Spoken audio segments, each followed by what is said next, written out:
Hello, everyone, and welcome. We're going to wait for a few more people to join us, and we'll begin in about 2 more minutes.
Well, good evening, everyone, and welcome to Mindful Living with Arthritis Interactive Webinar.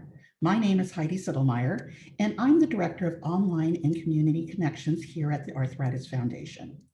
I'm also a patient, and I've been living with juvenile arthritis for well over 50 years now, and I also have osteoarthritis and osteoporosis.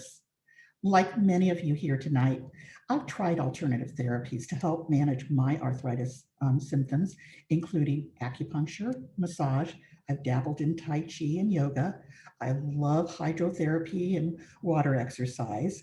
And mindfulness is one of those things that I've tried on occasion, but I just haven't managed to build a muscle around it. So I'm super excited for this webinar tonight because I really want to integrate mind-body practices into my my program on a regular basis. So I am definitely looking forward to what we're going to learn tonight. So as we know, there definitely is no shortage of stress to go around, especially this past year. Hopefully 2021 will be a little less chaotic. And I think we can all agree now more than ever, it's so important to have tools to help us cope when things get tough. Our guest experts tonight will help us understand the science behind using mindfulness meditation for arthritis and stress management, as well as demonstrate practical, easy ways to apply it in our everyday lives. Ultimately, events like this one are informed and driven by patients like you. Our goal at the Arthritis Foundation is not only to raise awareness about the challenges of living with arthritis, but also to collaborate with leading health experts to provide strategies and support that will help you thrive. To do that, we need your help. With your input, we can create more educational tools, resources, and programs that will speak to what's really important to you and help you live your best life. That's why I'd like to share a short video with you to tell you about the Insights program so that you can make your voice heard and help us create more programs like this one.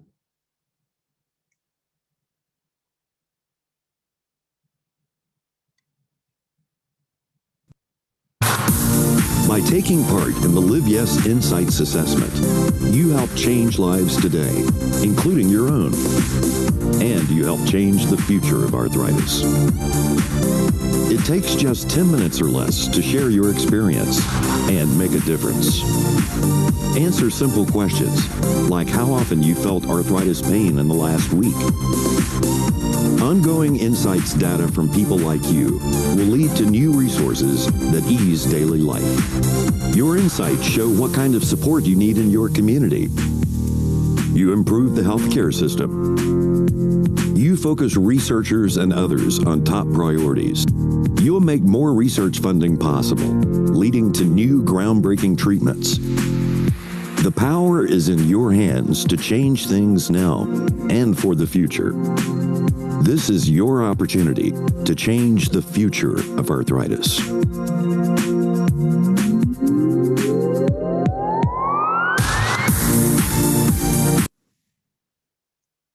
So just a note, we recently launched our JA Insights program.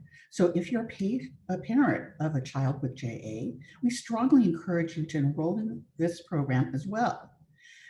Before we begin, a few housekeeping notes for tonight's event.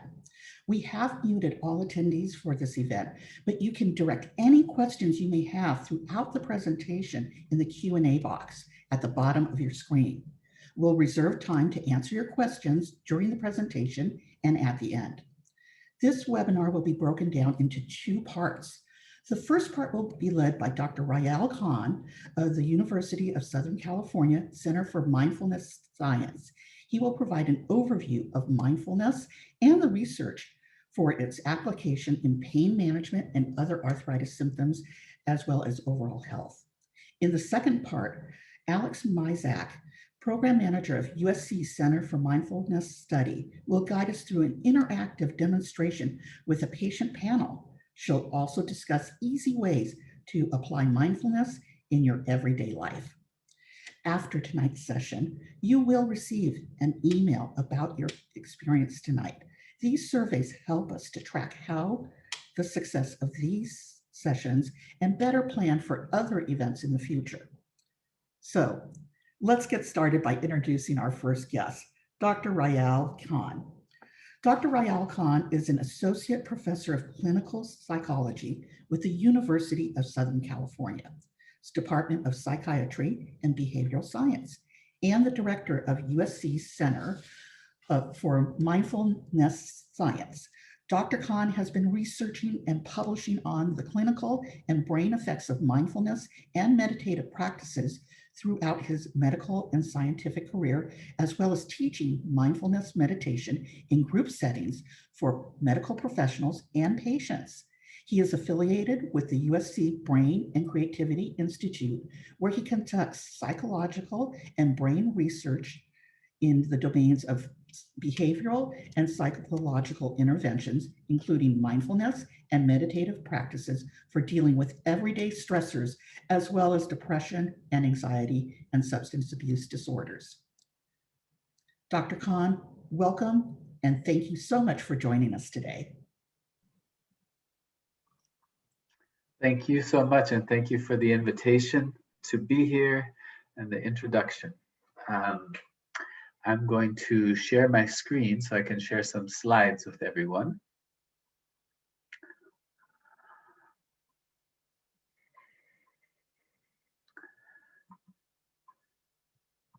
Here we go. So I'm going to be speaking about mindfulness and some of the research. And there's really been an explosion of research in mindfulness over the last 20 years in my research career. So it really seems appropriate to offer it specifically for people who are struggling with arthritis, because many of the areas where mindfulness interventions, mindfulness practice has been shown through research to be most effective are really very applicable to arthritis. And I'm speaking specifically about stress, pain, and inflammation. Some of the really kind of core aspects of the condition of the arthritis. Arthritis is So I'm going to speak first about what is mindfulness. And within the psychological literature, our understanding that there is such a thing as mindfulness has grown quite a bit. When I first started studying psychology and neuroscience about 30 years ago, this was really an area of research that was very undeveloped. It wasn't actually until the mid to late 80s that mindfulness was even defined as a term within first the kind of mind-body medicine field, and then later in psychology. Now in modern psychology, it's really one of the key features of the marker of well-being of somebody who is experiencing a level of psychological health. So there are many different scales that have been developed over the years. These are some of the names of the scales to measure mindfulness. And the fact that there are so many scales points to the fact that it's really become an active area of research interest. Some of the key aspects that are denoted by the notion of mindfulness as a trait are the tendency to act with awareness, to be aware of what we're doing, to be aware of our body, to be aware of our emotions, and to be aware in a specific way, a non-reactive, non-judgmental, and accepting way. So you can think of it as a state where you do your best to moment attend to what's actually happening here and now, being with things exactly as they are without escaping into thinking about how you wish they were different, or the past or the future. And you can also think of it as this trait, this tendency towards being aware of your thoughts and emotions, your feelings, the tendency towards being aware of what's in awareness, this idea of meta-awareness.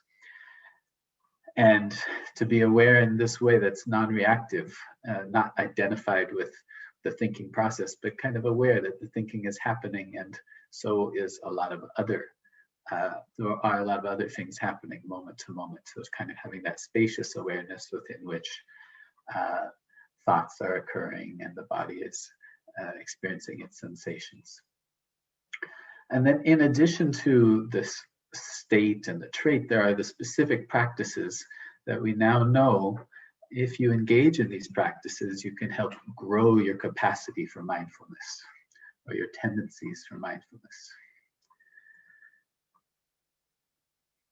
So we'll be doing some of those. Alex will be leading some. There's concentrating on the breath and really bring attention moment to moment to the sensations of the breath, or engaging in an open awareness kind of practice. You can also engage in a mindful way with movement, doing slow yoga or walking. And we'll talk a little bit more about that when we get to the practical. I'm a little concerned that I might be frozen.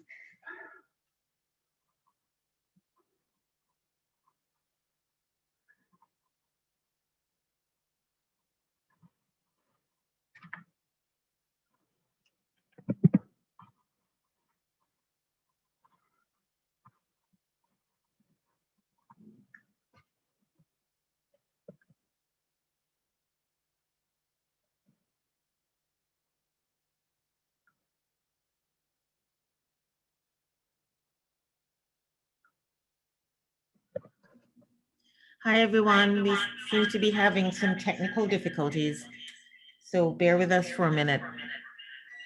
We're going to try to get Dr. Khan reconnected.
Hi, Rael. I think you're back in. I am. All right, so let's try that again. Okay, sorry everyone.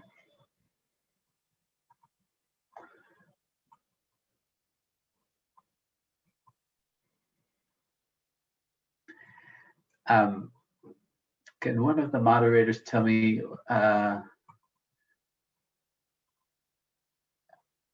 did anybody hear anything I said? What point did I cut off? So we, if you go back one slide, Okay, on here. you were finishing up that slide, so you were almost Got it. done. So you can Got it. feel free to move on to the next. Okay, yeah. So just talking about what mindfulness is, which is always a difficult thing because really it describes a quality of mind. And so talking about it doesn't really get you there, but it can help thinking through what this quality of mind is a little bit. So this capacity for acting with awareness, bringing awareness to what's happening in your body, what's happening in your thinking process, and in a way that is non-reactive and non-judging, just really being with what is. And one of the confusing things about the term is that it's used both to describe a set of practices that we know will help grow the tendency towards being mindful in life, engaging in mindfulness practices, but it also describes a particular state of mind or a trait of a way of interacting with the world. So the state is usually described as this present moment, non-judgmental, accepting awareness, being aware of what's happening moment to moment in a very non-judging, non-reactive, and accepting way. So you could think of it as just really being with what is, just as it is. And the trait is that capacity to be aware, to be more aware of your thinking, your emotions, your feelings, not on automatic pilot, but actually present and engaged with what is happening in your body moment to moment, in your thinking moment to moment. And this kind of non-reactive, non-judgmental, like having the capacity to respond instead of react by becoming more aware of those tendencies to react and choosing the way that you actually want to interact. And there's this process of disidentifying with the content, so not being so fused with our thoughts, but instead having a little bit of distance and noticing our thoughts. And the practices, we have sitting practices, which we'll engage in. And they involve first learning to concentrate the mind on something other than our thoughts that tend to be where our mind concentrates if we don't intervene. To really cultivating an open awareness state where we are observing without being kind of attached to the full range of experience and the sensations of the body and the sensations of the mind, the thoughts, the tendencies of reaction. And you can engage, of course, with mindfulness practice in a formal way while sitting or laying down, or even while engaging in movement, Tai Chi or walking. So I'll talk a little bit about some of the models that psychologists studying mindfulness have come up with. This is a model looking at mindful coping, a model for how mindfulness is a tool to help with more beneficial coping with stress. So stress happens in life and we have a response. We kind of appraise, well, what's the stressor? And then there's this capacity we have to be not so kind of focused in on our reaction to what happened, but instead to notice the tendency, what the reactive tendency is. So kind of decentering from our reaction, instead watching. And you see, oh, there's a kind of mindful state you can get into, and the broadening of attention, being able to reappraise whatever the stressor is in a way that doesn't cause so much burden. And this leads to a greater access to some positive emotion, a reduction of the stress. And this is a model for how mindfulness in this way helps with coping. Another model for mindfulness is that we start with awareness and then go to regulation of the self and then finally to kind of transcending the sense of self. So start really just applying this unbiased awareness, being with what is, moment to moment. And first you start really short bursts, and over time you can sustain it for longer in formal practice. And by doing that, you're also noticing those tendencies to be reactive and regulating them, not acting in a reactive automatic way, but instead becoming more conscious and choosing. And in that whole process, you disidentify with some of the narrative processes that are going on as you become less kind of automatically reactive. And there's this tendency that has been observed now in the scientific study of psychological reactions to engaging with these practices, of becoming a little bit more focused on the interaction with the world, not as focused just on your own needs, but on the needs of others, and a kind of transcendence of the ego to some extent. And then a really basic kind of attentional model is this emphasis on non-elaborative awareness, just an open orientation to experience. So we are really working with the capacity to put our attention where we want it to be, and in particular, a non-reactive, accepting form of attention. And this particular model also, you can look at it with the basic kind of attentional cognitive mechanisms, all the motivation and intention, expectation, and attitude that goes into why we start engaging with mindfulness practices. And then those key features that engaging with a mindfulness practice involves, being really attending to what we choose to attend instead of just where our attention goes on its own. And having that cognitive flexibility to bring it back when, for example, the mind wanders off the awareness of the breath and into thoughts about tomorrow, or the stressful thing that just happened on the news, or whatever it is, bringing it back just to being present with the body or the sensations of the breath. And then noticing the tendency towards emotional reactions, and bringing back from a sense of automatic reactivity to noticing, oh, that's what this kind of body response is right now, but that's not something I have to act out. So this flexibility, and this all contributes to a non-judging awareness capacity that then changes our behaviors. And it turns out also our brain and the bodily processes from the physiology and the kind of genetic expression of ourselves. So getting a little into the neuroscience, which is an aspect I spend a lot of time investigating, there are these networks that support these different aspects of attention that are engaged by mindfulness practice. So as one is sitting there focusing, for example, on the sensations of the breath, everyone experiences the same kinds of things. We have different varieties, but the same basic thing is, if you try to sit down and do that, before long, maybe milliseconds or seconds, your mind has wandered off and is not at all with the breath. And then there's this recognition, the attention, you kind of catch yourself. Oh, I've wandered off, and re-engaging, letting go of the engagement with thinking or whatever the kind of fantasy might be, and re-engaging with the object of the awareness of the breath. There could be other kind of focus of awareness in different mindfulness practices. It might be the body as a whole, or the awareness of the thinking, not the engaging with thinking, but awareness of what thought is coming up. And in any case, it engages these different networks as you become aware of the fact your attention has wandered, and you redirect your attention. And unlike a lot of other things where we have kind of a kind of interaction with the stimuli of the world, all of this attentional tuning is happening all within ourselves. So it's a very refined way of, as Haiti put it at the beginning, building the muscle of mindfulness involves building this muscle of the mind and the brain to regulate the attention in the way we choose. And there are a whole number of networks that we see are engaged and disengaged in each of these steps of kind of fine-tuning one's attention. Networks that are more about the experiential self of the body, sensation, networks that are more about the narrative self, the thinking process that kind of goes on all the time in the background, but we turn out to have some capacity to relate to it in a different way and for it to transform through these kind of practices.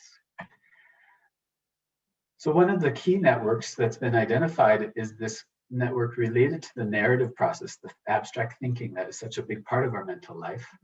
And it turns out that this network, the default mode network, is quite active. And whenever we're not kind of really engaged with something or another, or even if we are engaged, the mind wanders and that network becomes more active again. And it turns out that meditation, mindfulness practice really seems to target this network. An example of how this network is engaged is if you ask people in a scanner environment where you're measuring the blood flow of the brain to attend to words for their meaning, what it means to them, versus just what they feel when they see the word. The attending with meaning engages this network, these kind of areas that have written up the default mode network. And then if you look at people after just 8 weeks of mindfulness training versus those without it, you already see that there's this capacity when engaging with stimuli in an attempt to just feel their impact instead of to think about them, that after mindfulness training, this network, the default mode network, is much less engaged. And in addition, some of the networks of the brain that are more about cognitive control, or the capacity to kind of put your attention where you want it, in red here, those are much more engaged. So this is just one of the many studies that is starting to look at how the brain changes in support of this capacity to be not so caught up in our thinking and instead to have more choice about where our attention is moment to moment. Another similar study was published looking at, with a cognitive task where you have to kind of really attend and respond using these kind of tricky rules of, are you responding to the numbers or the number of numbers, and then some distractors that are these really intense images. How does the attention change with a 6-8 week mindfulness intervention, and how is that reflected in brain activity? It turns out, well, this is repeated across many studies now, there's a real tendency towards attentional improvements. So engaging with these practices enhances one's attentional capacities, so that, for example, one is more accurate with this task, and you see less of a slowing down when you have kind of conflicting information that you have to process. And this was just, a randomized controlled trial comparing a group that went through mindfulness to not, showing these differences. And at the same time, some changes in the brain. So this key node of the network of cognitive control that kind of directs attention where we want it to go is more engaged during this kind of distracting, difficult task after mindfulness training compared to folks who are assessed pre and post without doing the mindfulness. And one of the interesting things that really is related to, pain also, as the next few slides will show, is that there's also this enhancement that people who practice more tend to show an engagement of the feeling center of the brain. So the feeling center, which is called the anterior insula, I'll try not to use a lot of technical terms, but it's a term that comes up a couple times. It's kind of the feeling center where the brain is active in response to how the body is feeling moment to moment, encoding the body's sensation moment to moment. And it turns out that that part of the brain becomes more active through mindfulness as one becomes less kind of wrapped up in thinking and a little bit more attuned to the body.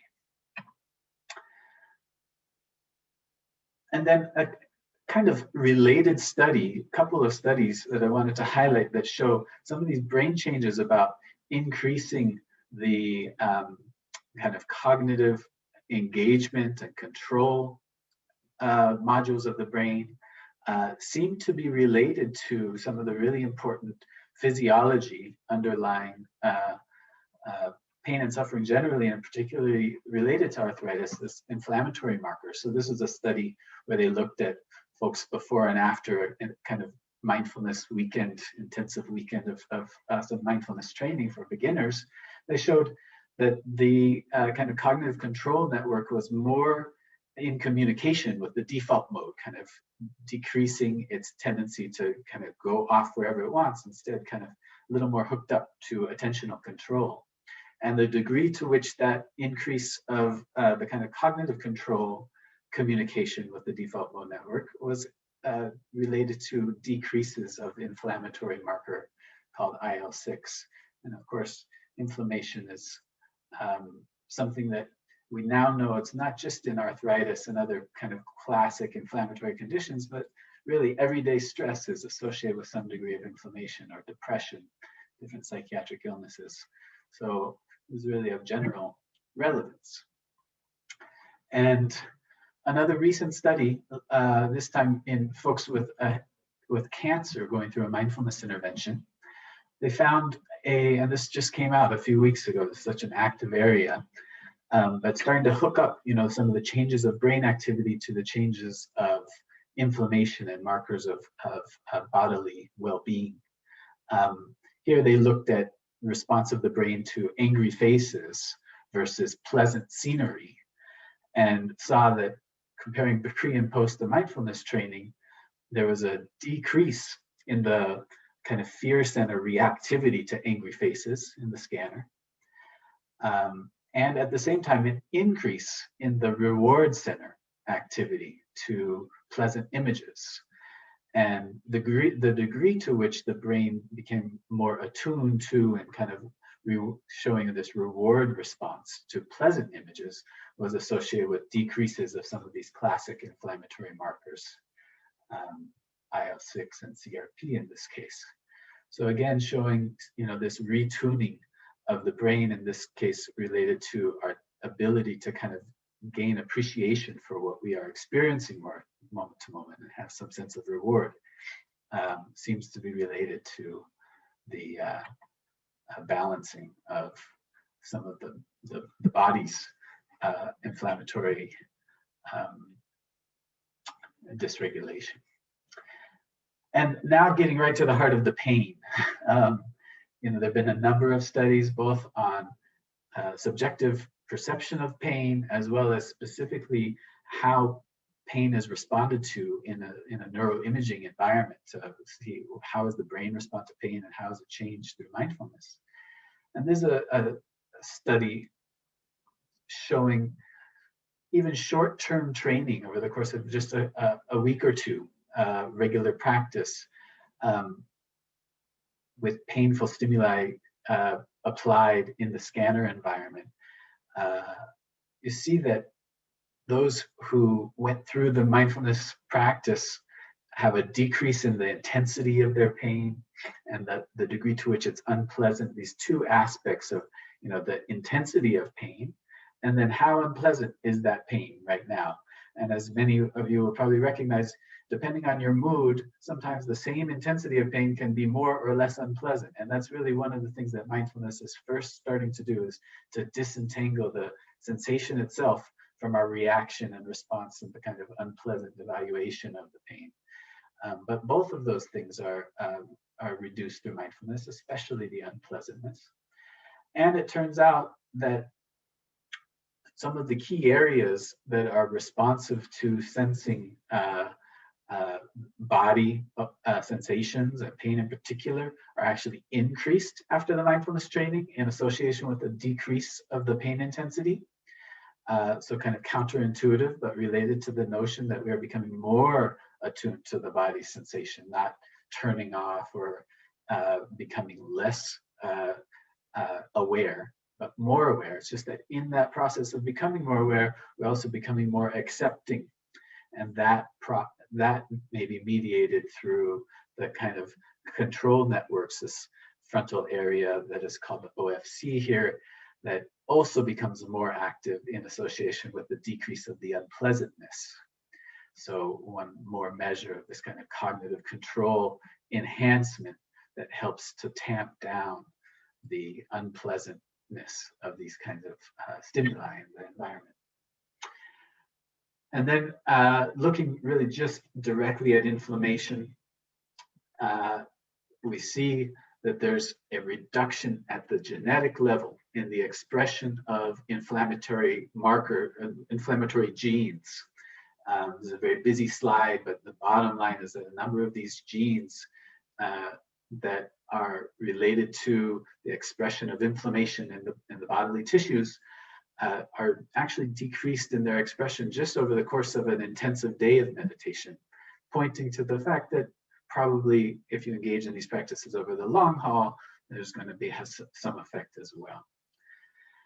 And the last few slides is really just kind of a summary looking really just at those studies that have assessed rheumatoid arthritis and other arthritis conditions, showing that, you know, these clinical trials do reflect some of the findings that I've overviewed here, that there really is a tendency towards reductions of stress, pain, and increases in functional status, the capacity to engage with life, challenges and circumstances. So from the very early studies that John Kabat-Zinn did on the mindfulness-based stress reduction technique that he developed back in the 80s, where he found the effects on chronic pain were some of the most dramatic benefits, to the more recent ones in the last 10 to 12 years, looking at chronic pain conditions and showing improvements in stress, depression, well-being, and pain.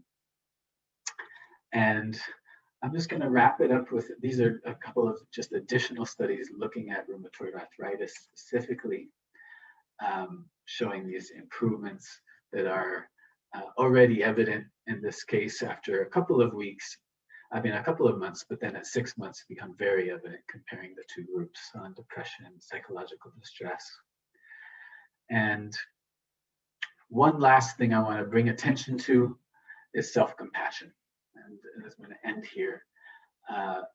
Self-compassion turns out to be a really key component of how to engage with mindfulness practices in the most effective way. And it turns out that it's reciprocal. If you engage in mindfulness practices, one's tendency towards self-compassion will naturally grow. If you engage kind of purposefully in a more self-compassionate way, mindfulness will tend to grow. So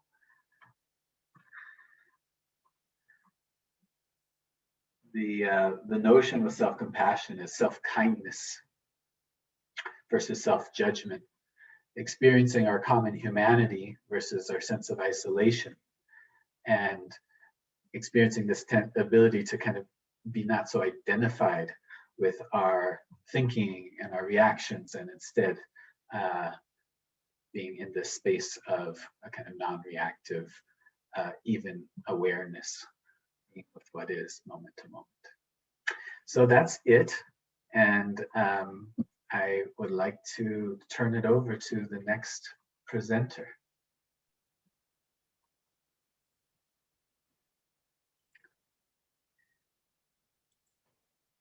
All right. Well, thank you so much, Dr. Khan, for helping us break down the basics of mindfulness. I've certainly learned a lot, and I'm fascinated to hear all the ways mindful meditation can not only affect our moods, but also our physical health. Before we move on to the practical demonstration, let's take some time to review some of the incoming questions we have so far. So I've got a two-part question for you. If I want to set myself up for success with a mindful practice, what are two things I need to know or do before getting started? And then the second part of the question is, what are the top two triggers that derail mindfulness, and how can I avoid them? Well, you know, it can be very individual, one's path through engaging with mindfulness practice. So anticipating what are the two most important things for any individual is, you know, I'd have to be a better mind reader than I am. That being said, I think a couple of things to really keep in mind, and I think Alex will probably speak about this, who's going to be leading us through some practices momentarily as well. But you know, it takes a sense of commitment.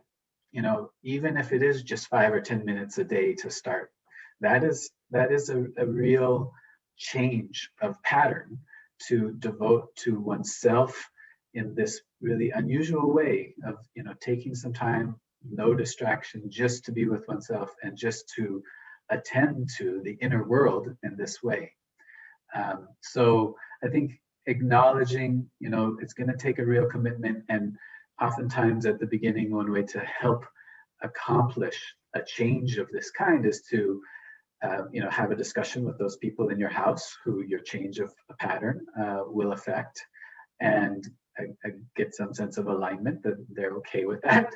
And also set some time, a particular time of day, oftentimes kind of early in the morning can be good, but it doesn't have to be that time. Some time where you're alert and you're able to stay engaged, attentionally engaged.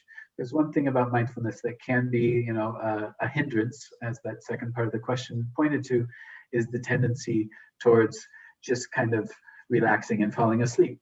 And it's natural. Sometimes that will happen repeatedly as you engage in mindfulness, and it might be a sign that you need to get more sleep. But in the end, this is a very active process of building a certain attentional capacity of the brain and the mind. So just as with, working out, you need to kind of have a bit of energy and alertness to engage in this way to start that transformation happening. Great. Okay, next question. Mindful living for me, like autonomous driving vehicles, all most in the system need to be on the same platform to avoid collision. How do you cope in an environment where others in your life are not in tune with mindfulness?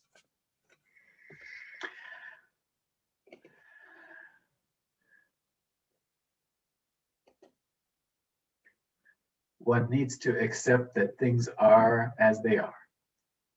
There's that saying from Alcoholics Anonymous, accepting the things that you cannot change, and so engaging with mindfulness, there's going to be a slow but subtle change in your kind of way of relating, and that may be a little bit off track to how some other people in your life are relating, but in the end, everyone has a different amount of mindfulness even without engaging in these practices. So it turns out when you look at the range of how people score on mindfulness and some of the related kind of emotional regulation and awareness, some people are just lucky. You might be a very mindful person without ever having practiced. But of course, you can build your muscles. Somebody who's born with a lot of muscles, you can still get more strong by working out. And that's the key, is to relate to it like it's just a human tendency. We all have some or less of it, some more of it, and in probably less stressful times. But by practicing in a really concerted, intentional way, we can build the capacity for bringing more mindfulness even to those more stressful times. And in the face of, environment where maybe there's a lot of people on automatic pilot who are not acting mindful at all. But, that's just one more thing happening in the world. Like with everything else, we can deal with it and respond to it in a mindful manner. Great. I hear acceptance and compassion. All right. Absolutely. Do negative emotions like resentment cause more pain in the body? Can mindfulness help resolve these negative emotions and help me practice forgiveness? Yes, we now do have the research that backs up this kind of intuition that probably many people have, or you might have just lived it, like, wow, when I'm really feeling those negative emotions, my pain is worse. And I think part of it does come to this notion of acceptance and compassion are really the antidotes for a lot of the negative emotions. It's when we're not accepting things that we develop a sense of desire for revenge or anger or sadness oftentimes, or we're just not being kind to ourselves. We can have the negative emotions of judging ourselves, etc. So the bottom line is, yes, working with attention in this way will have a real effect on the emotional field. And it's kind of the emotions in combination with the building of these attentional skills that, you know, together probably help with the improvements on the experience of pain. Great. Our next question. I have ADHD and meditation is hard for me. Can something creative like playing music, writing, or painting also give me the benefits of a mindfulness practice? I have two things to say about that. One is that engaging in some of these formal mindfulness practices has been shown to really benefit ADHD symptoms. And yes, you know, the pure sitting practice may be a little more difficult for somebody, especially if there's a lot of restlessness associated with their ADHD. So engaging in mindful walking or mindful slow yoga, some kind of mindful movement might be a good way in, while also checking in, you know, with some sitting practice every now and then to see if maybe you're developing a little more patience to engage that way. Engaging with other creative pursuits, you know, there is a chance that any creative pursuit that kind of allows you to really get into the flow may help with your mindfulness. That is something that, you know, because this is still a relatively new field, we don't have a real sense of, you know, the comparative efficacy of some of the more formal mindfulness practices versus some of the more kind of beneficial practices that we know are good for our mental and emotional well-being, but are not mindfulness per se. You know, what effect do they have on mindfulness? They may still have some effect on mindfulness. It's true. Great. Another question. I find it difficult to cope knowing my RA is a lifelong condition that will limit my routine forever. How can mindfulness help me deal with this difficult reality? You know, one aspect of engaging in mindfulness practice is this deep acceptance, you know, and, you know, living with a chronic illness is one of those kinds of things where really deep and challenging acceptance is probably one of the core gifts that you can give yourself. And it's much easier said than done, of course, but it is the kind of key aspect to how to engage in the practice, is being really okay with everything as it is. Of course, you're going to engage in life in ways where you're doing things to, you know, accomplish those things you'd like. But for the time when you're engaging in formal mindfulness practice, you're just giving up the sense that anything is wrong here. There's just a deep acceptance. Things are as they are. And that acceptance is the, you know, the kind of leverage point around which some real transformation can happen. And until you really give it a try, it just sounds like some words.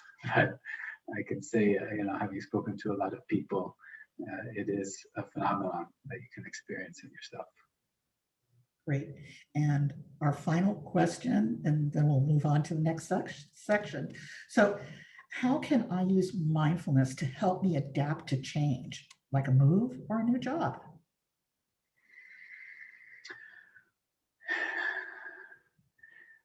I would say, you know, these practices, as you engage with them, their benefits will unfold in your life in the way that they do. And yes, of course, adapting to change is one of the benefits that engaging in mindfulness, because, you know, what mindfulness is really about on one level is just being attentive to and noticing how much change is actually present all the time.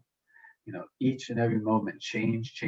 We, in automatic pilot, before we start engaging more mindfully, it can seem like things are always about the same. It's always just like, you know, one thing after the other, nothing ever changes. But in fact, when you really slow down and attend to moment experience, there's all this change moment to moment. And you can bring that acceptance and awareness of change to big changes in your life as well in a very effective way. But the key is just to start practicing and see how it affects, you know, these kind of challenges for you. I actually have one more question for you. So, does mindfulness only work in the long term, or does it have short-term benefits too? Is it something I can practice when I'm going through a tough time with symptoms and then stop when I'm feeling better? So the idea of stopping mindfulness, is not recommended. Once you start, keep going. And, that partly points to the notion that mindfulness, as I mentioned, it's a quality that we all have anyway, and we have some of it, and we can help to build it up. Engaging in formal practice, though, can sometimes be helpful in moments of stress. It's true. Taking a few mindful moments, or a minute or 2 minutes, just to kind of really be present with and accept and experience, what is happening inside and what's happening outside. And the best time to really build your capacity for mindfulness, especially towards the beginning, is when you're not especially stressed, but just in the course of your everyday, to start building that muscle up. And then, yes, as you build your capacities, you can apply it, in the moment of a heat of, of the discomfort and stressful moments more and more effectively. All right, great. Thank you, Dr. Khan. So moving on, we're going to move on to Alex Mizak, our patient panel for a practical demonstration. Alex Mizak is a globally recognized mindfulness expert who works with individuals and groups in English and Spanish. She's certified in mindful-based stress reduction, MBRS, and mindful performance enhancement awareness and knowledge, known as MPEAK, through the University of San Diego. Alex is the first program manager for USC's Center for Mindful Science, and her meditations are currently featured in Mindful USC and Mindful Magazine. She teaches MBSR and MPEAK at insightsla.org and supports a global community through yourmindfultribe.org. Shannon has been living with juvenile rheumatoid arthritis since she was 3. Over the past 10 years or so, she has added an integrative approach to her treatment, which includes various mindfulness strategies. Shannon found a passion for these strategies, and which include various mindfulness strategies. And I just lost my place. And she's actually studied yoga and Reiki, and she tries to use those in her daily life to lessen her pain and stress. And then we also have John Kowalski joining us. He's a father of 3. He works in the Chicago Public Schools. He enjoys playing very sloppy versions of 80s college rock on guitar. He was diagnosed with gouty arthritis in his mid-20s and has been managing the condition for over 30 years now. He looks forward to learning more about how mindfulness can help with the management of gout attacks. So all welcome and thank you for joining us tonight. Hello, everybody. Thank you for joining also if you're with us online, joining this call. And so I thought it would be pretty interesting to follow up on everything Dr. Khan has been sharing with us. And one of the important things to keep in mind as well is that with mindfulness, of course, is experiential as well, right? And so we can only say so much about the conceptual aspect of mindfulness. And an interesting example sometimes we use in the world of mindfulness is, for instance, if I show you this, you might have a sense of what it is. Maybe you've seen it before, maybe not. However, we can't really know what it tastes like, what it feels like, what it smells like, unless we fully engage with it. So I can describe it as just a yellow thing. It's got a sour kind of taste inside. It's mushy, it's juicy, but you won't be able to experience it until you actually take a bite out of it and notice that it's actually sour and mushy and it's squishy and stuff. So with mindfulness, we kind of use the same approach. It's experiential. And so what I like to do really briefly is just guide you in a very short practice, as Dr. Khan was explaining. And this is the idea that you can do this anywhere, that you can just drop into your breath or the body. So I'll guide you in, and you can do this with your eyes open or your eyes closed. But all I'm going to ask you to do right now is tune into the way you're sitting, just becoming fully aware of how you're sitting right now. And again, you might close your eyes if you like to. And just noticing those areas of contact of the body with the surface that's holding you. So whether it's a chair or the cushion, your feet are on the ground, maybe noticing what it feels like to have your feet on the ground.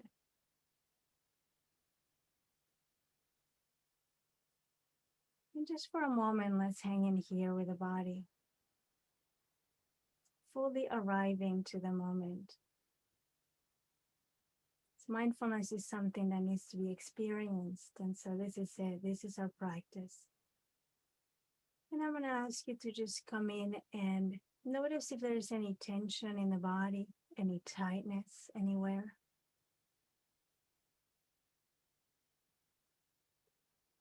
And seeing if that tightness wants to soften up a little bit.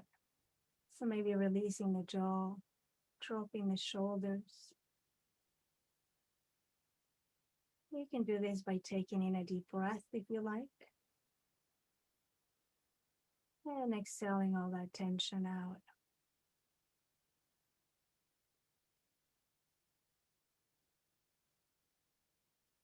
So just for a moment now, noticing how you're breathing, knowing that this body doesn't need any help from you. It breathes all on its own.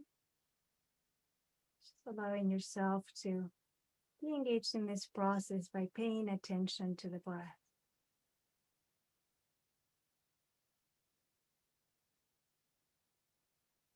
Maybe feeling the breath in the body, sensing it in the upper lip or the nose, the nostrils.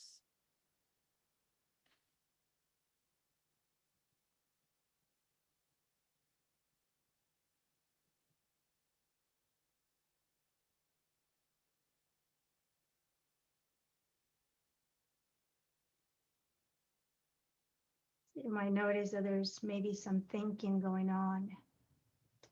There's the wandering mind that we were talking about. So just noticing that and escorting the attention right back to either the breath, the body here, or you might even tune into sound. So becoming aware of the sounds within yourself, maybe the breath or the sounds in the room you're at.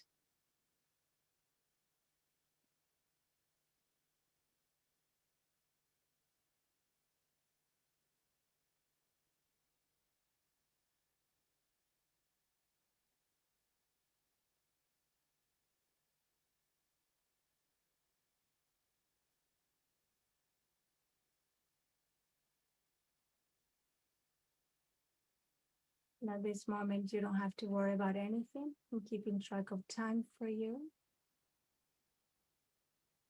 So just hanging here with the breath, the body, any sounds that you might hear.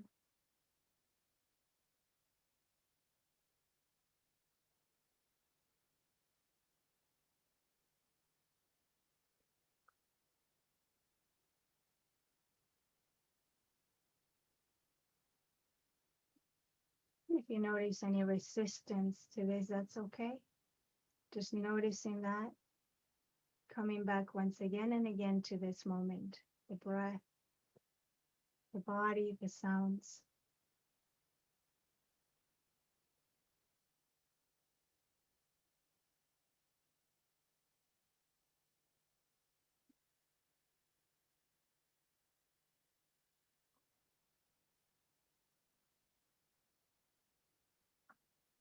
Or maybe just taking in a deep breath once again. And on a long exhale, allowing the eyes to open if they're closed. And just for a moment, noticing how you feel after that. Just short grounding meditation, coming back to the moment in this way. And so, because mindfulness is experiential, what we just practiced was a formal meditation. So there are ways to practice, and based on all the questions, I think it would be important to address that there is the formal practice, which is when we engage our attention while we're walking, while we're doing mindful movement, or while we're eating even, right? But there is also the sitting meditation, which is what we just did right now. and lying down meditation, which is based on body scans. And so, but there's also all this informal practice that we can do during the day. So with the formal practice, we're doing exactly what Dr. Khan is saying. We're training the mind. We're training this attention muscle to become stronger. So that during the day, when you notice the mind wandering, when you notice resistance, when you notice the story about our pain, and by the way, if I may share, I'm also a chronic pain patient, so I can relate. And so when we notice all these stories, we can just right away bring the attention back. So this is what the practice does, the formal practice. But then during the day, there are wonderful ways to get engaged too. So then we have, we can get engaged in mindfulness when we're eating, right? When we're having a conversation. Somebody was asking, how can I get engaged in mindfulness through music or through dancing? And the idea is that if you're fully present, engaging all your senses in the moment, you're already practicing as well. And so with the formal practice, you can notice when you're not there, because even if we're listening to our favorite song, how long do we last really listening? Maybe a minute, and then the mind starts going into the past. And this reminds me of this, and oh my God, I love this. And so even then, we will notice that and we'll come back to listening and being fully present. And so that being said, I think I'd like to open it up to our participants and seeing if you have any questions, anything that I can guide you with in this process.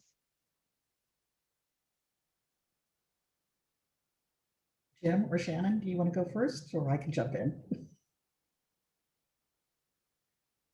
Okay, so for me, I'm like this A-type person, and I all in to everything that I'm up to.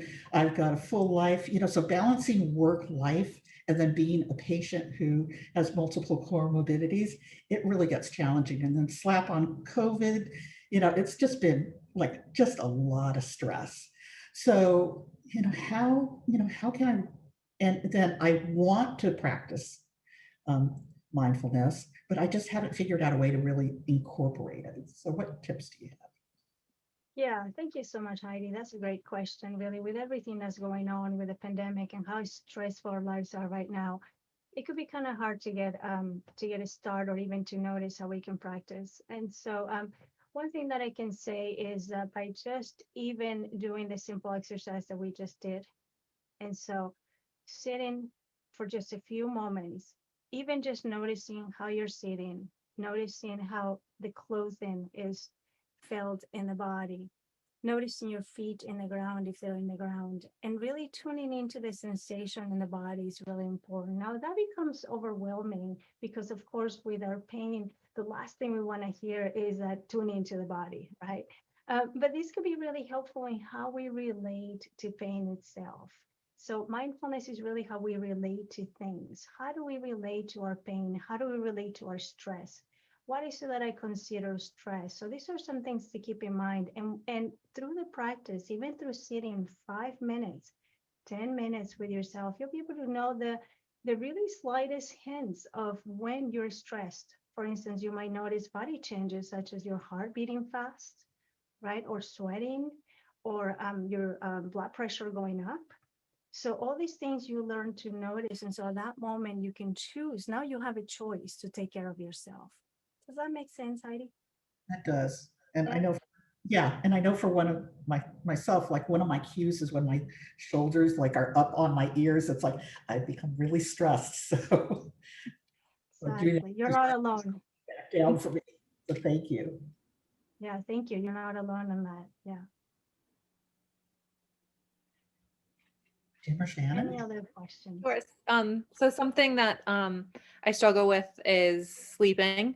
I've gone through various different mindfulness practices throughout the years, but finding one that I could really stick to kind of becomes a problem for me, especially at night.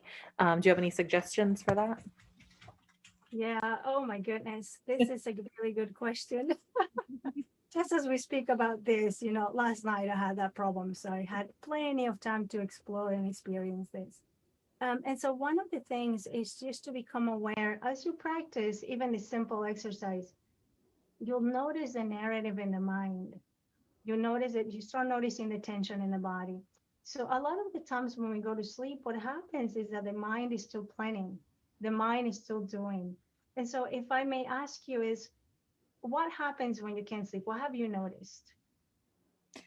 Definitely mind racing, some pain, just not being able to fully detach from the day.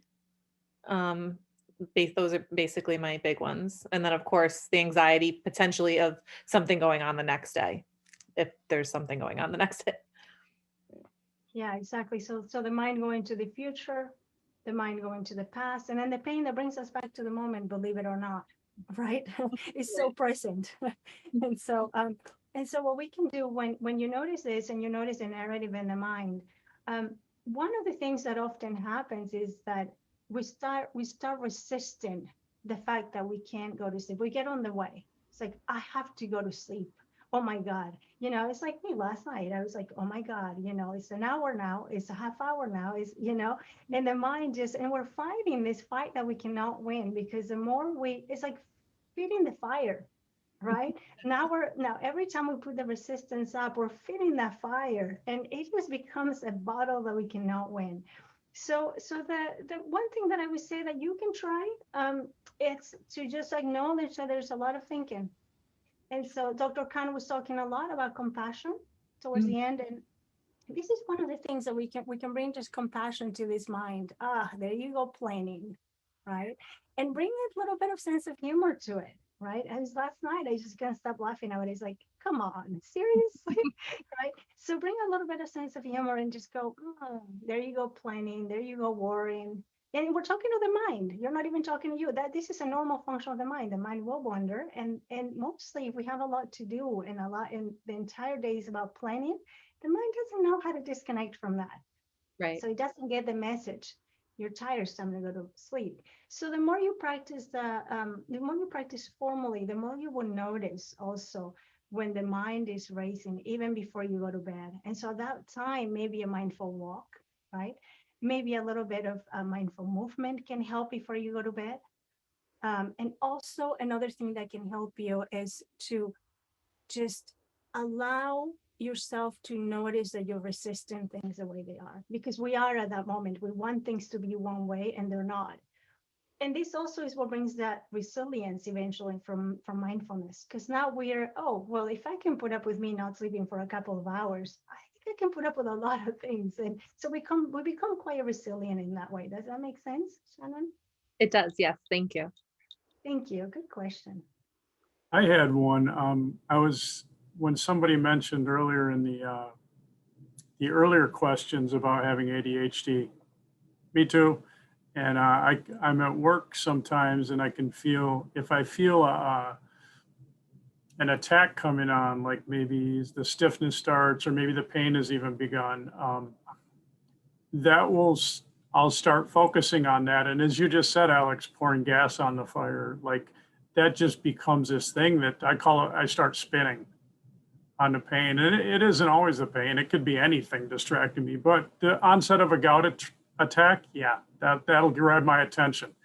And I'm interested in maybe if you could speak a little bit in your answer about how doctor mentioned meta-awareness. And I really like this idea. I've read about it a lot, where being aware of my awareness, which is, from my understanding, meta-awareness, that builds that muscle even faster. From my understanding of it, is like paying attention to what works speeds things up. Is this true, or did I just dream this or make it up somewhere? Well, that's actually a really good question. And so when we're engaged in the practice, we can notice we kind of become the observer of what's happening. And again, it brings us back to choice, right? So you're observing now, as you were mentioning, mostly with ADHD, that the mind starts racing at that moment, right? It's already a habitual pattern in a way for the mind to do that. So every time you're stressed, talking about stress, right? This brings a lot more stress. It brings us back to that same cycle of the mind. So when you notice that, The idea is with this awareness is that now you're aware that that's happening. There's the mind rising, and then and then you notice the pain. Now, if I may ask you a question, when you notice this early triggering of the pain, or or the sensation due to the gut disease, how long would you say it lasts for you? The distraction or the pain itself? The pain itself, once it starts. Oh, a few days. Yeah. Like So- it just ramps up if I don't head it off with medication. Yeah. So I'm there with you on that. So I can totally relate to that. And so one thing that is interesting is that there are different ways of coping with our pain, right? And so this awareness again that you're speaking about is going to come from either zooming into the pain, which can be a really daunting idea. It's like, why would I want to focus on something that doesn't feel good, right? Nobody wants to do that. But the idea is that we go below the label of the pain. And so we start noticing what it feels like instead. So it could be sharp, or it could be dull, or it could be numbness. And then we get really curious about it. So that's one way, right? And then again, we're becoming aware of the entire process, seeing what works. And at that moment, when we start paying attention, we also realize that it seems like the pain is lasting all this time, but really it's coming and going in increments. And sometimes it's stronger and sometimes it's less. So it depends on so that's one thing that we can do. Another thing will be zooming out. So that's zooming in. Another way is zooming out. And this reminds me so much of a story with a fireman rescuing a man from a fire who had gotten injured. He broke an arm. And the man was just in terrible pain. And the fireman, he says to the fireman, help me, my arm really hurts. And the fireman kind of helps him in and brings him in. And then he says, okay, so where are you hurt? And he's like, my arm. And then he says, how is your other arm? And then he goes, oh, that arm is okay. So what happens is if we can just zoom out, the mind it tends to zoom in when there's pain. And that becomes the most important thing. That's it. And of course, it's necessary, right? Because we need to attend to this. But if we can zoom out and focus on other areas of the body, that could be helpful as well. And so now you're getting that awareness as you practice this. What works for me, right? What is it that I can do about this? Now, one more thing that I want to throw out there that could be really important with pain, it's distraction, right? But we're going to talk about distraction a different way, and it's mindful distraction. And this could be sometimes the most compassionate thing we can do for ourselves. Now, the idea is that we don't distract by impulse, right? So for instance, if a mosquito bites me, the first thing I want to do is like, oh, right? I react, right? So now the idea is that when you feel this pain, you notice it. And at that moment, right away, there's an act of compassion on just accepting my pain is here, right? So at that moment, you're already kind of mindfully monitoring your pain. So in this way, you can just go, do I zoom in? Maybe not. Do I zoom out? Maybe. What else is hurting in my body, or where does my body feel okay? Or maybe I'll just watch a movie right now. Maybe I'll take a walk. Maybe I'll call a friend. But see the difference? We're not distracting automatically. We're not doing it by impulse, because that's only going to create a habit of distraction that's not going to help us at all. But we're actually distracting consciously. We're acknowledging the pain, we're accepting it. So we're fully aware of what we're doing. And then we can even time our distraction. Does that make sense, Jim? At least some helpful things? Yeah. Okay. Thank you so much. Great question, by the way. Yeah. Alex, thank you so much for taking the time to lead us through the interactive demonstration. And thank you, Shannon and Jim, for agreeing to be our on-air guinea pigs. Thank you. Thank you for having me. Thank you. I'd like to open it up to some more questions from our patients. So first question for you is, have you tried mindfulness? Wait, backtrack. I've tried mindfulness before, and I haven't had much success turning my mind off. I didn't write this, but that's me. Are there any tips you have to help me stop the chatter and thinking while I meditate? Well, I wish I could stop the chatter. I wish I could tell you that there is a way to do it.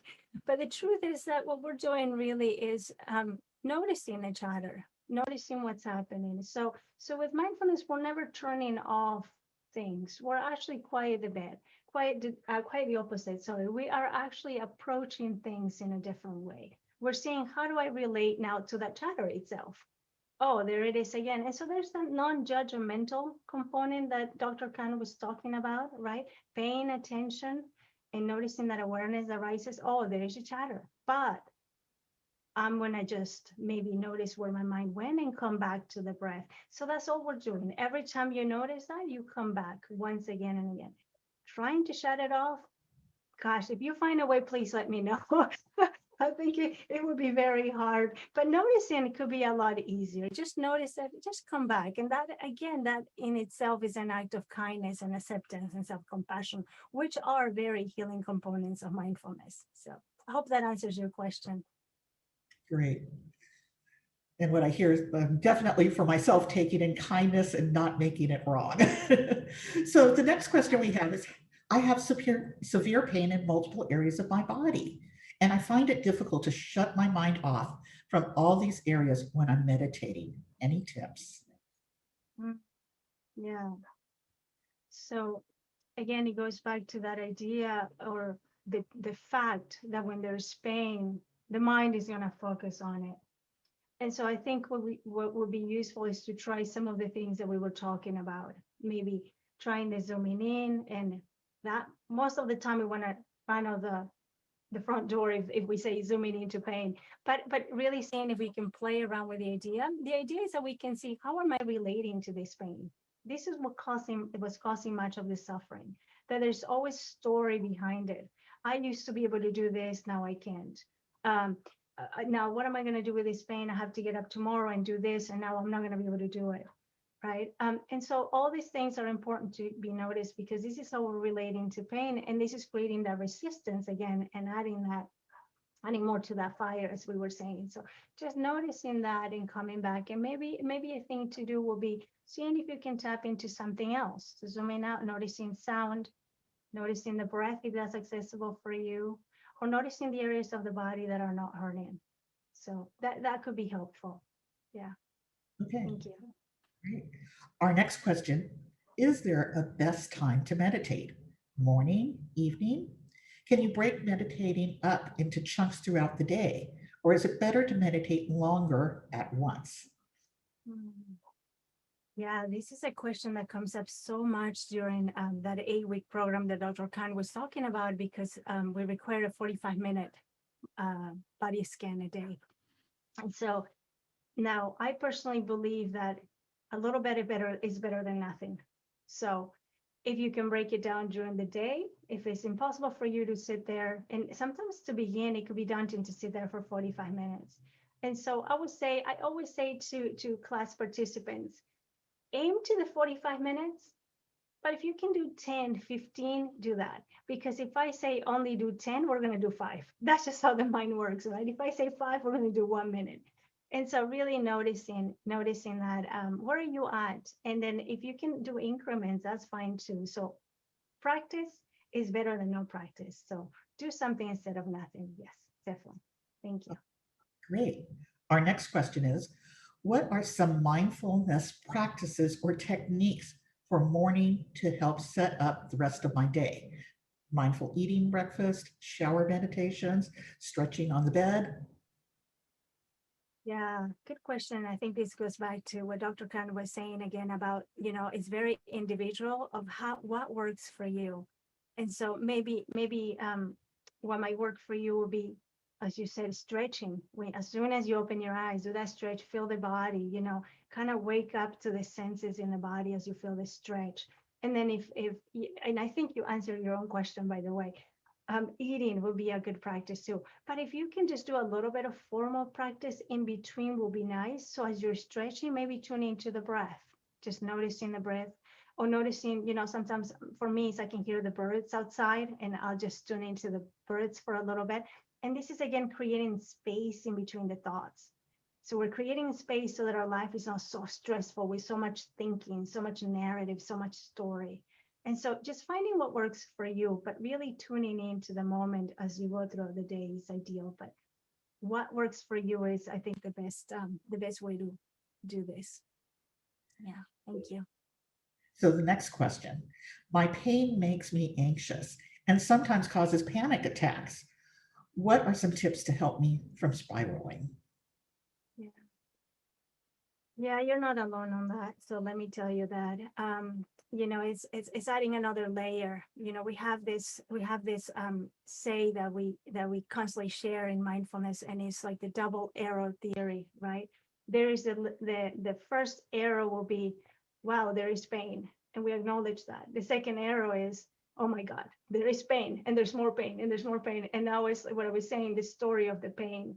And so that can really agitate us. And you're not alone on this, as I was saying, because the more we think about it, the more we get anxious and nervous. So one of the things that I would say that you can try, and this is, again, very individual, without asking questions, I can't really answer this. So I'm going to make it very general on these answers. But one of the things that you could try is just see if you can just stay with the pain, which is the arrow one. So when you notice the mind kind of going into the scenario of what you're not going to be able to do, or how much it hurts, or now what is going to happen tomorrow, it's always going to go from the past to the future. When you catch that, come back again to the moment, and then you can use again, the zooming in, zooming out, or maybe even the mindful distracting. So these are some things that you can do. And this is why the formal practice that we were talking about, the actual sitting and breathing and tuning into the moment, could be very useful, so that we can track when that panic attack is coming in. A first sign. So otherwise we don't even notice it. So it's really important to really taking that time to do a little bit of the formal practice as well, so we can be more in tune when that happens. That answers your question. Yeah. Great. Our next question is, what are some resources you'd recommend to get started? Apps, online meditation groups? Yeah, and again, whatever works for you. I think it's so much easier because everything is on Zoom, and you can find some wonderful live classes. You can participate in groups. You can build community with others. And in my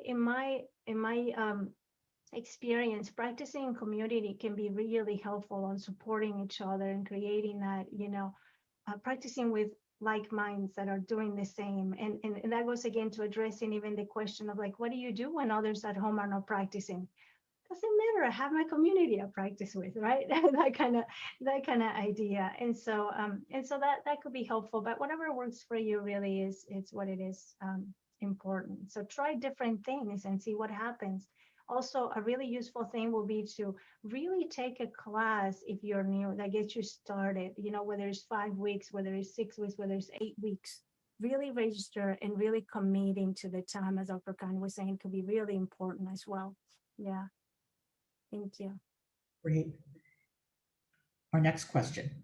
What are your thoughts on hemi-sync meditation by the Monroe Institute for Pain or Stress? Yeah, I'm not very familiar with that, but maybe Dr. Khan can talk about that, about the Monroe Institute. Yeah. I can just, chime in that I have heard of it, and it's one of these, it's like an auditory constructed sound that involves, it's an interesting sound technology that they use, where the two ears are hearing slightly different frequencies, and it's called the binaural beat phenomena. The difference between those two frequencies, the brain is stimulated to kind of activate at that frequency that's in between the two frequencies the ears are hearing, through some interesting auditory neurophysiology. So we do know that, yes, it affects the brain in that way. It can kind of stimulate some particular rhythms of the brain, kind of slower rhythms of the brain that we sometimes see happen with meditation, although not always. And that's kind of why it's, theoretically thought to work, is that it's somehow stimulating these frequencies of the brain that you see sometimes in meditation. And I answered this also via text, but I think the questioner wanted to hear your experience with it, Alex, so asked it again. But what I can say is, there's not a lot of research that has shown, in a kind of large clinical trial that this is something that benefits people. But of course, it could be quite beneficial and just hasn't been researched enough for us to know. As with many of these things that can help promote deep relaxation, if that particular modality does help promote relaxation for you, then I think that's great, and it probably is, a tool to use, because deep relaxation can be a really beneficial thing for everyone. Of course, mindfulness practice is a little different from just relaxation. As we've been discussing, the key to mindfulness practice is that keeping an alert mind and brain while also engaging in this kind of, a capacity for turning attention towards sensation and away from the, incessant engagement with thinking. And, when you relax and your thinking kind of goes down and you tend to start kind of going into this daydreamy, sleepy state, that can be helpful, but it's different from that very clear, awake awareness that mindfulness practice is really aimed at. So I think that they could both be helpful, but to say that they're the same would really be probably confusing the issue. Thank you. Thank you. So Alex, another question specifically for you. Where do you teach classes? I'm sorry, can you repeat that? It cut out a little bit. Zoom. Where do you teach your classes? Where do I teach my class? So I teach at Inside LA, and I also lead a group that is free during COVID. I've been leading it since last year, called yourmindfultribe.org. And I see a lot of the people from Your Mindful Tribe actually are tuned in. So hello, everybody. And this is free for everybody. You can come in. We meet every Monday and Friday. It's at 11 to 12:30. So we do formal practice, a guided meditation, and then we also engage in practice informally in small groups and discussion. So everybody's welcome to that. Yeah. And Those would be the main places. Sorry. And I assume that's Pacific time, correct? Yeah, 11 a.m. Pacific. Yes, Pacific time. Correct. Okay. Yeah. Awesome. Well, Dr. Khan and Alex, thank you both so much for lending your expertise and your time tonight. You've equipped us with, God, so many tools that we can add to our toolkit to start, being effortless meditation practices on our own. So thank you again for your time. Before we sign off for tonight, just a reminder, we have several resources and events coming up to help you manage your arthritis, including next week's webinar on Wednesday, February 2nd, and it's about the evidence and safety behind using medical cannabis to manage your symptoms. You can register for the webinar and others at arthritis.org/webinars. We also have our Advocacy Summit. If you haven't already registered for our virtual Advocacy Summit on February 22nd through 26th, attendees will participate in exclusive sessions covering topics such as being an advocacy leader, health disparities, continuity of care, pain management, and more. Visit arthritis.org/advocate/action center-center. Our Arthritis Foundation also hosts our Live Yes podcasts, and they bring you the latest in disease management and treatment. As a companion to tonight's presentation, visit the emotional well-being section at arthritis.org/liveyes/podcast for more episodes on how to use mindfulness to combat stress. Our Live Yes Connect groups are local peer-led support groups that provide connection, education, and empowerment to adults living with arthritis and rheumatic conditions, and also parent and caregivers of children living with arthritis. By joining a Connect group, you have access to an understanding and supportive community of people just like you right in your community. We send out notifications when we have events coming up, and all of our groups are meeting virtually right now. Our companion to that is our online community, which is a series of interactive online forums where our members can exchange ideas, tips, and experiences with others on a variety of topics. This community includes disease-specific discussions, hot topics, and more. Our volunteers make this a warm, friendly place for people to connect from the comfort of your home 24/7. Our helpline. You can call the Arthritis Foundation helpline, a toll-free number to get the support you need from our helpline specialists. You can call 1-800-283-7800 for personal solutions to your arthritis issues. You can also ask your questions and submit them online at arthritis.org/I-need-help. Like we mentioned before, taking just 10 minutes to fill out our insights assessment can help lead to more effective care for adults living with arthritis and develop programs that meet your community needs and shape a powerful agenda that fights for you. Please visit arthritis.org/liveyes/insights to take this assessment.